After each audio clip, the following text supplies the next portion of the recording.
So I got nothing against buying fresh J's.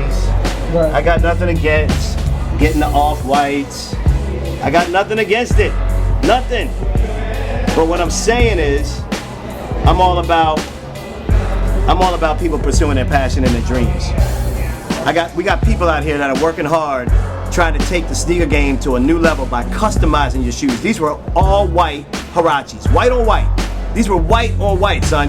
You can see the inside, like it was white on white, white stripes, white tag there. But Asia Mariah started out about a year ago, and this is her dream and her thing. And so I wanted to try to give a shout out and give a platform to designers that are out there for the culture, that are trying to live their dream and do things that they want to do, but make a living doing it.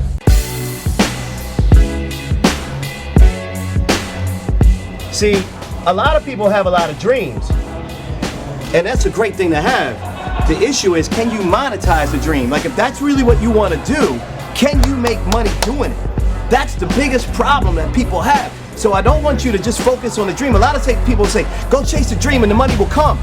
Let me tell you, that is a recipe for disaster, because if you don't understand how you can actually monetize your business, you will not create enough revenue streams. Now, that's different than saying chase the money. I'm not saying chase the money, I'm saying chase the dream, but not at the expense of just going after the money for the hustle, because then you start making decisions based around the wrong thing.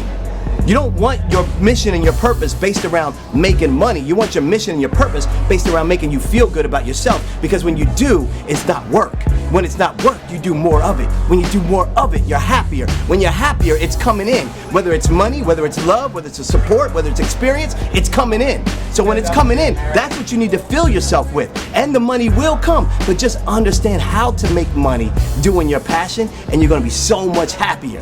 I'm telling you, other than that, you're gonna feel like your hobby is something that's holding you back, and that it can never actually turn into something. I'm telling you now, you got people right now that wanted to make shoes, never knew they could make a living from it, and now they're doing that and then some. So pursue the dream, just understand how you're gonna monetize it, have fun doing it, be a good human along the way, have integrity and empathy, a lot of hustle, but do it mindfully, and you'll get there right. And when you get there right, it's gonna feel amazing, trust me.